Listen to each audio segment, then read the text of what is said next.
Queridos irmãos, graça e paz, eu sou o pastor Diego Penha e nós teremos mais um estudo de doutrina, dessa feita continuando o breve catecismo, a pergunta de número 11, nós paramos na pergunta número 10 na última feita, mas antes de continuar o estudo, eu gostaria de abrir a palavra de Deus com você e lermos um texto bíblico.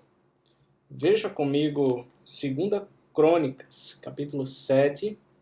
Abra aí a sua Bíblia, você que está em sua casa, com sua família. E abra a sua Bíblia comigo nesse momento e acompanhe a leitura desse texto. 2 Crônicas, capítulo 7, o verso 14 apenas. Diz assim a palavra do nosso bom Deus.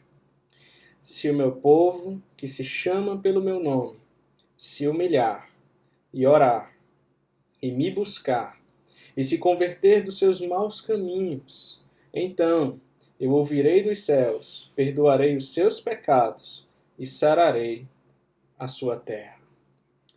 Queridos irmãos, nós estamos vivendo tempos de crise, tempos difíceis, uma pandemia que assolou o mundo inteiro. E qual é o propósito de Deus em tudo isso? Nós não sabemos ao certo o que Deus quer nos ensinar, mas sabemos que Ele tem um fim proveitoso.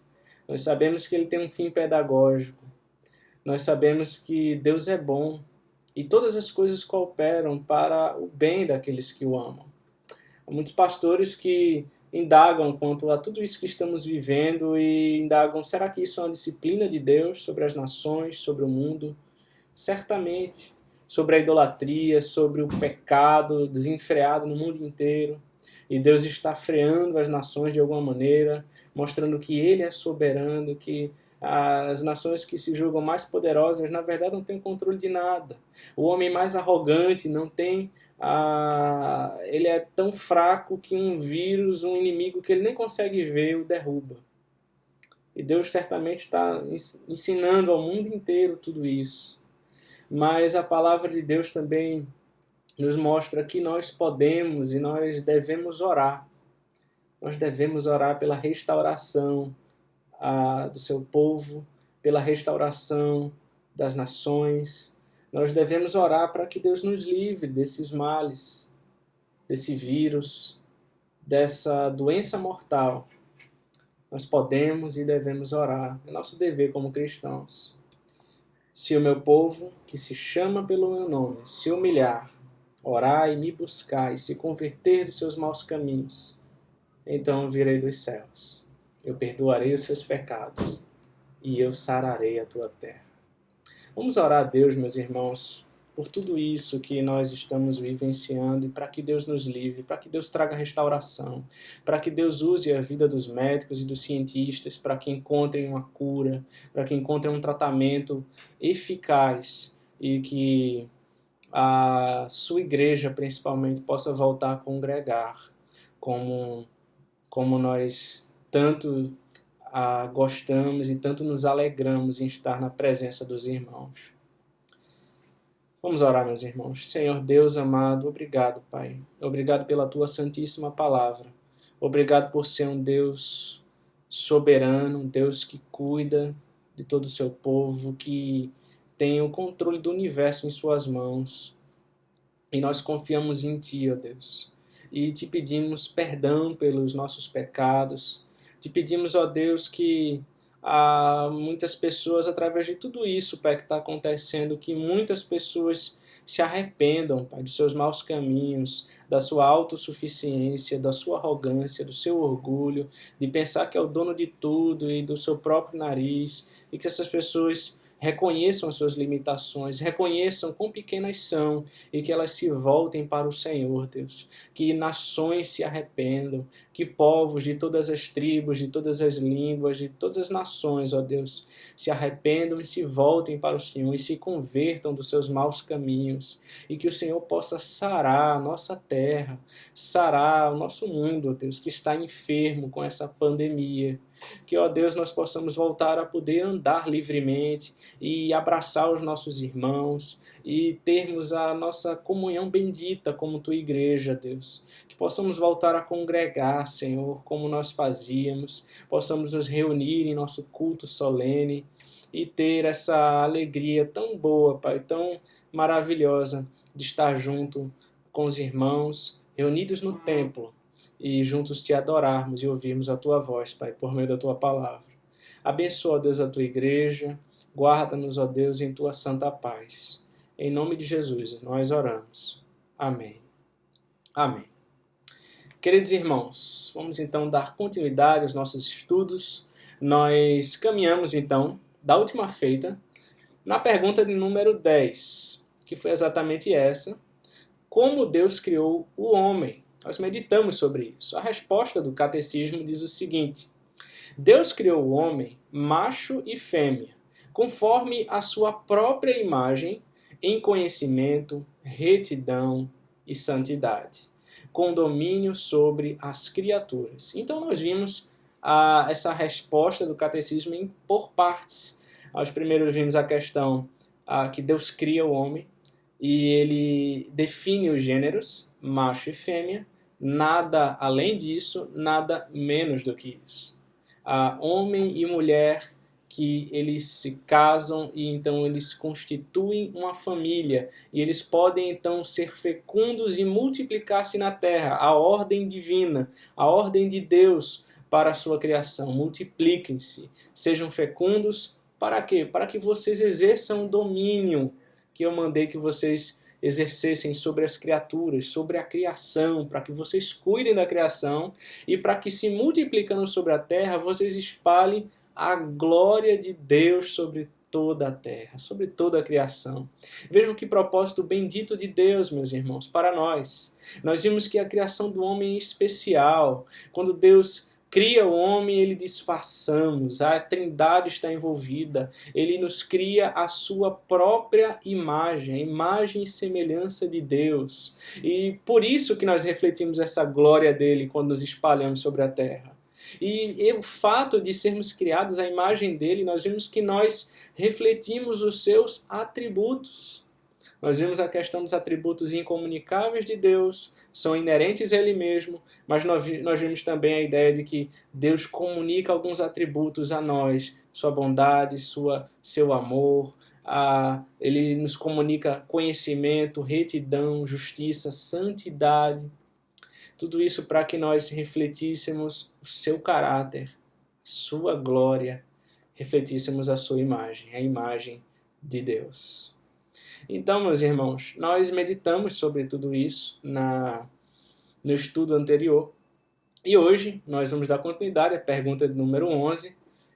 Lembrando que nós estamos vendo a ideia dos decretos, né? Nós vimos através da criação e da providência, Deus manifestando isso. Então, a pergunta número 11 tem exatamente a ver com essa ideia da providência. Veja a pergunta número 11. Quais são as obras da providência de Deus? Quais são as obras da providência de Deus? Pare para pensar sobre isso, meus irmãos. A resposta do catecismo é exatamente esta. As obras da providência de Deus são a sua maneira muito sábia, são a sua maneira muito santa, sábia e poderosa de preservar e governar todas as suas criaturas e todas as ações delas. Veja, pense sobre isso.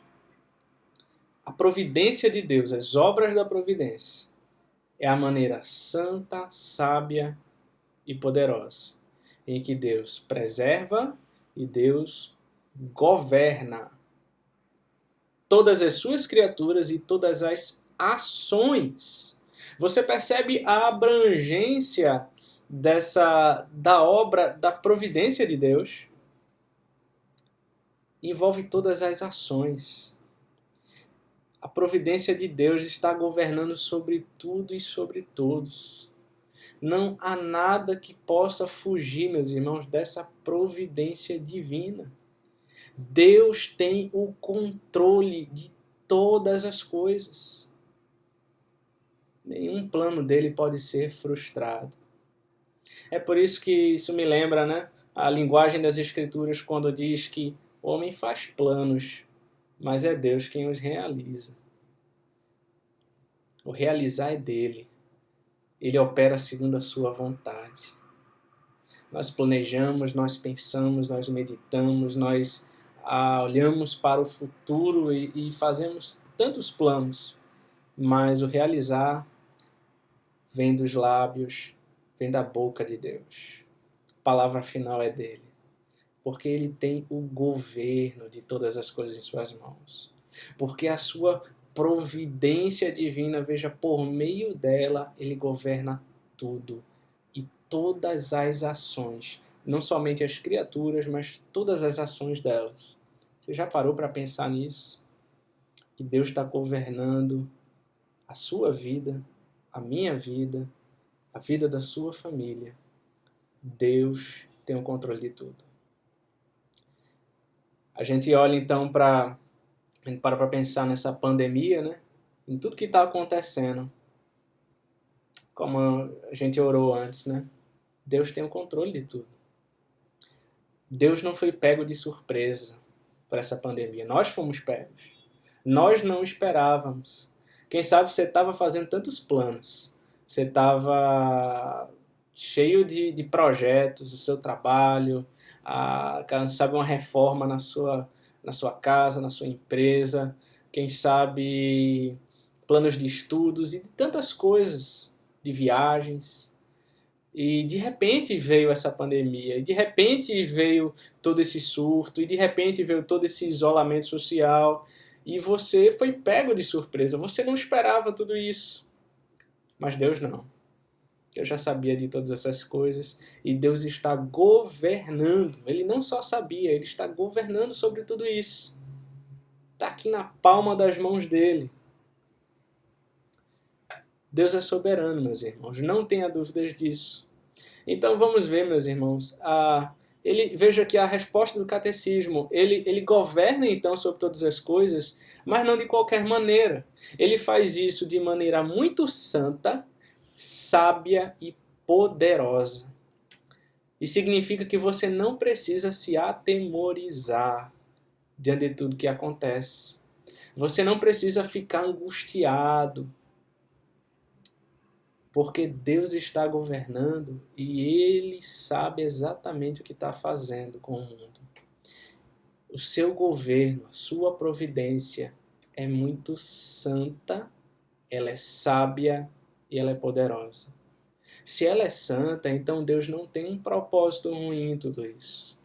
É por isso que Romanos diz que todas as coisas cooperam para o bem daqueles que amam a Deus. Ele tem um propósito santo em tudo que ele faz. Se ela é sábia, então nós podemos descansar nele. Porque ele sabe exatamente o que está fazendo. Muitas vezes, a gente não entende tantas coisas na nossa vida.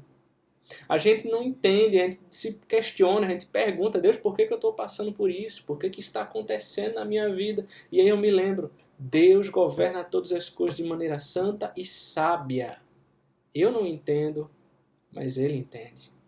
Ele sabe exatamente o que faz. E a sabedoria dele vai muito além da minha.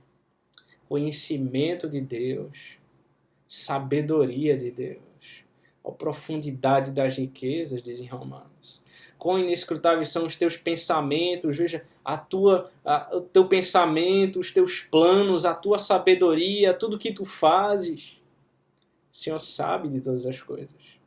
E também de maneira poderosa Ele governa. De maneira muito santa, sábia e poderosa. Poderosa.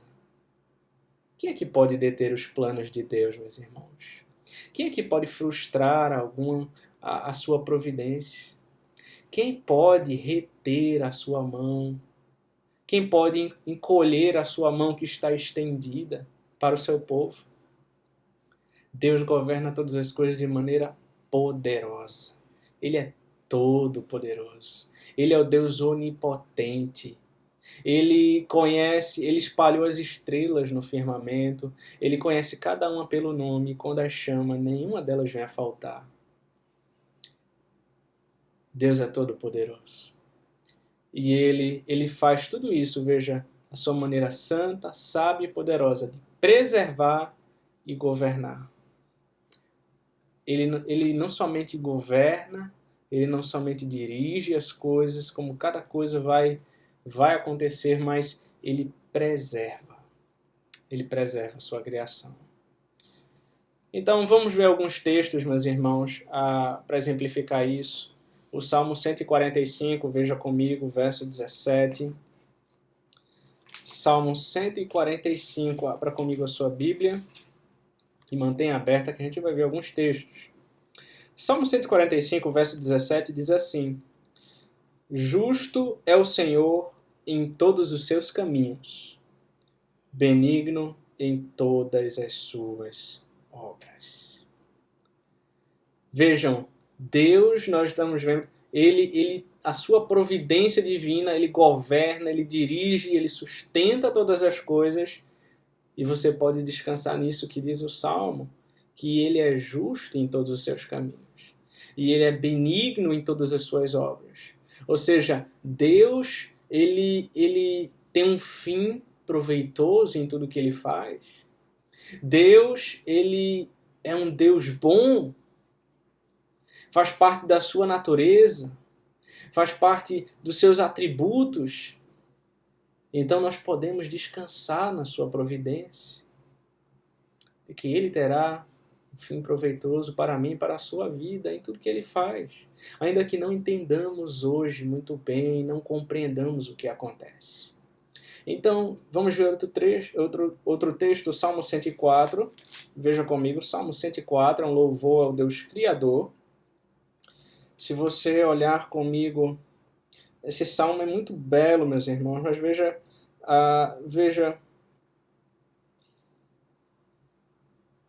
a partir do verso 10, versos 10 a 24. Tu fazes rebentar fontes no vale, cujas águas correm entre os montes.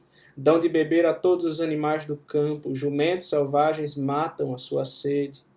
Junto delas tem as aves do céu, o seu pouso, e por entre a ramagem desferem o seu canto. Do alto da tua morada regas os montes. A terra farta-se do fruto de tuas obras. Fazes crescer a relva para os animais e as plantas para o serviço no homem, de sorte que da terra tire o seu pão. O vizinho que alegra o coração do homem, o azeite que lhe dá brilho ao rosto, o alimento que lhe sustém as forças. Avigoram-se as árvores do Senhor, e os cedros do Líbano que ele plantou, em que as aves fazem seus ninhos. Quanto à cegonha, a sua casa é nos ciprestes. Os altos montes são das cabras montezinhas, e as rochas o refúgio dos arganazes. Fez a lua para marcar o tempo. O sol conhece a hora do seu ocaso. Dispões as trevas e vem a noite, na qual vagueiam os animais da selva. Os leõezinhos rugem pela presa e buscam de Deus o sustento. Em vindo o sol, eles se recolhem, se acomodam nos seus covis. Sai o homem para o seu trabalho e para o seu encargo até a tarde. Que variedade, Senhor, nas tuas obras, todas com sabedoria as fizeste. Cheia está a terra das tuas riquezas, diz o verso 24. Então veja, interessante como o salmista ele vai detalhando cada coisa na criação. E ele diz, como o Senhor é sábio em tudo que faz, o Senhor sabe exatamente o que faz e como fazer. Ele detalha cada aspecto da criação e ele vai mostrando a sabedoria de Deus. Deus sabe exatamente o que está fazendo, meus irmãos. E Ele sabe exatamente como tem cuidado da sua vida. Ele sabe exatamente cada passo que Ele tem direcionado na sua vida. Ele sabe exatamente como agir. Deus não é pego de surpresa. Deus não fica sem saber o que fazer. Ele governa o universo. Ele já conhece, ele conhece teu passado, ele conhece o teu presente e ele já sabe o teu futuro. Ele sabe de todas as coisas. Confie em Deus. Confie na sua santa, sábia providência. Então, Hebreus capítulo 1, meus irmãos. Veja também esse texto sagrado. Hebreus capítulo 1, verso 3. Se você olhar comigo, Hebreus capítulo 1, verso 3, vamos ver do verso 1 ao 3, ele vai dizer, havendo Deus outrora falado, muitas vezes, de muitas maneiras, aos pais pelos profetas, nesses últimos dias, nos falou pelo Filho, a quem constituiu herdeiro de todas as coisas, pelo qual também fez o universo. Aí no verso 3 ele diz assim, falando de Cristo, veja, de Jesus, ele, que é o resplendor da glória, a expressão exata do seu ser, sustentando todas as coisas pela palavra do seu poder. Depois de ter feito a purificação dos pecados, assentou-se à direita da majestade nas alturas. Veja o que Cristo, veja o que o nosso Senhor faz. Ele fez o universo, aí no verso 2 ele diz, aí no verso 3 ele diz, ele não somente fez, como ele está sustentando todas as coisas pela palavra do seu poder. É exatamente o que diz no catecismo. Ele não só governa, mas ele preserva todas as criaturas, todas as coisas, toda a sua criação. Ele está sustentando, ele está preservando pela palavra do seu poder. Deus está preservando a minha e a sua vida. Você está vivo hoje porque Deus tem preservado a tua vida. Você acordou hoje, você respirou, as misericórdias do Senhor se renovaram essa manhã sobre a sua vida, que Deus está preservando a tua vida. Deus está preservando, enquanto Ele preservar a sua vida, você irá viver. Você irá caminhar normal a sua vida. Porque Deus tem conduzido, Deus tem governado, Deus tem te preservado. Agora veja comigo esse texto muito interessante de Mateus capítulo 10, ainda sobre esse assunto. Se você abrir comigo em Mateus capítulo 10, abra sua Bíblia, os versos 29 e 30 apenas, é o último texto para nós encerrarmos. Mateus capítulo 10, versos 29 e 30. Não se vendem 2 pardais por um asse, e nenhum deles cairá em terra sem o consentimento de vosso Pai. E quanto a vós outros, até os cabelos todos da cabeça estão contados. Olha que interessante. Até os pardais, ele diz, nenhum deles cairá em terra sem o consentimento de vosso Pai. Veja, Deus cuida até mesmo dos pardais. Nenhum deles cairá em terra. Veja, se me lembra a linguagem também, outra passagem de Mateus, que ele vai dizer dos lírios do campo, das aves nos céus. Deus tem cuidado de todas essas coisas. Deus tem lhes dado o que vestir, o que comer. Deus tem cuidado. Deus tem preservado as suas criaturas. Aí no verso 30, quanto a vós outros, quanto a você, como nós vimos na pergunta anterior, que é criação, que foi criado à imagem e semelhança de Deus. Se Deus cuida de um pardal, quanto mais da tua vida, que você que é imagem e semelhança de Deus, meu irmão. A criação especial de Deus. Ele diz, até os cabelos todos da tua cabeça estão contados. Até mesmo os cabelos da tua cabeça. Isso é a coisa a menor que você pode imaginar, mais insignificante que você possa imaginar. Um fio de cabelo da sua cabeça. Deus está cuidando de você. Um fio de cabelo da sua cabeça não vai cair sem que Deus saiba e sem que Deus permita. Porque Deus tem o governo e tem sustentado a tua vida. Porque Ele cuida de toda a sua criação e de todas as ações delas por meio da sua providência, que é santa, que é sábia e que é poderosa. Descanse, meu irmão. Descanse na providência de Deus. Fica para nós esse ensino, essa aplicação. Só nos resta descansar na providência de Deus. Vamos orar, meus irmãos. Senhor Deus, amado Pai, obrigado, Senhor, por sabermos que o Senhor criou todas as coisas, o Senhor criou o mundo, o Senhor criou todas as criaturas, o Senhor nos criou a sua imagem e semelhança, mas como em oposição a que muitos cientistas, filósofos pregam, o Senhor não criou todas as coisas e depois, o Senhor não criou o mundo e depois abandonou tudo.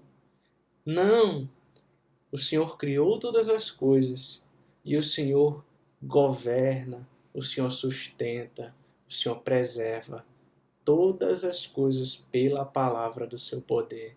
O Senhor não nos abandonou. O Senhor tem cuidado de toda a tua criação. O Senhor tem cuidado de nós. O Senhor tem cuidado da tua igreja. Nos conforta, ó Deus, com essa maravilhosa doutrina. Nos conforta com a tua palavra, Senhor. Nos ajuda a lançar diante de ti toda a nossa ansiedade, Pai, por saber que o Senhor tem cuidado de vós. O Senhor tem cuidado de nós. É isso que nós te oramos, ó Deus, em nome de Jesus. Amém. Que Deus te abençoe, meu querido irmão e minha querida irmã.